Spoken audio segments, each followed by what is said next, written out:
আমার কোরআন, আমার আল্লাহ, আমার রাসূলকে নিয়ে যদি বাংলাদেশে আরেকবার ষড়যন্ত্রের পরিকল্পনা করা হয়, আপনার মতো নেতাকে পায়ের তলায় ঠেলে জিহ্বাটা টেনে ছিঁড়ে ফেলে দেবে। যদি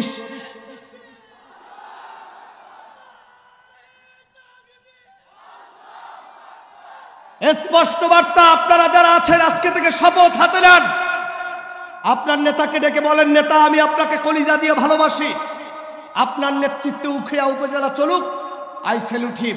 দেখুন, আমার উপর আপনাদের অভিমান হতে পারে, ব্যক্তিগতভাবে স্পষ্ট বার্তা আমি বারবার দেই, আমি বিএনপি চিনি না, আমি জামাত চিনি না, আমি জাতীয় পার্টি চিনি না। আমার টার্গেট হলো আমার যে নেতা হবে তার ভবিষ্যৎ জীবন পরিচালনা কোরআন দিয়ে করা লাগবে। আপনি আপনার নেতাকে ডাক দিয়ে বলেন, নেতা 16 বছর ধরে যারা নেতৃত্ব স্থানের কর্মীদেরকে নিয়ে বাংলাদেশে চাঁদাবাজি করেছে, দুর্নীতি করেছে, লক্ষ হাজার কোটি টাকা দিয়ে আমার মতো কর্মীকে তারা আসামি বানিয়েছে, বানায় নাই? কথা বলে না, বানায় নাই? 300 এমপি আমার আগে সাইদ আনসারী সাহেব হাফিজাহুল্লাহ বলেছেন, সব পালায় গেছে, কর্মীরা পালানোর জায়গা নাই। আছে নাকি? কথা বলেন, আছে নাকি?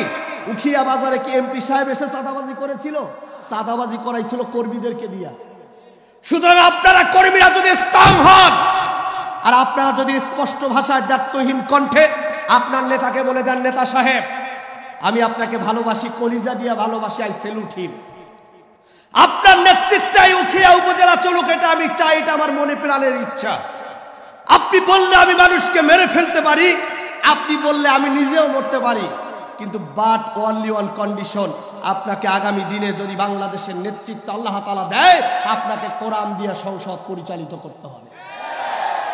স্পষ্ট বার্তা, আপনি আপনার নেতাকে বলে দেন, নেতা আপনি যে দলের হন আর জামাতের হন না কেন, আমার কোরআন, আমার আল্লাহ, আমার রাসূলকে নিয়ে যদি বাংলাদেশে আরেকবার ষড়যন্ত্রের পরিকল্পনা করা হয়, আপনার মতো নেতাকে পায়ের তলায় ঠেলে জিহ্বাটা টেনে ছিঁড়ে ফেলে দেবে।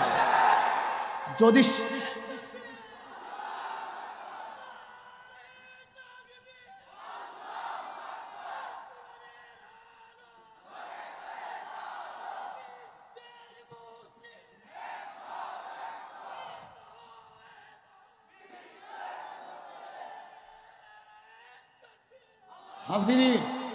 হাজিরিন কথাবার্তা ক্লিয়ার আর পরিষ্কার।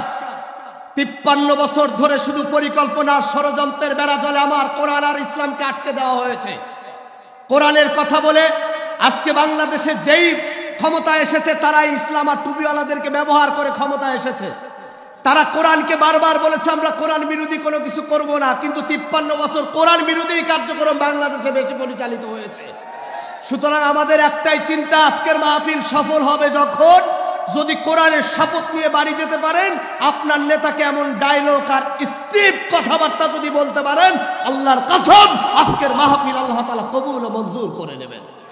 সুতরাং আজকের শপথ হলো একটা, কোরআন আছে যেখানে, একটু সবাই বলেন না, কোরআন আছে যেখানে, আল্লাহর আইন আছে যেখানে, আমরা আগামীর বাংলাদেশ কোরআন ছাড়া গড়তে দেব না।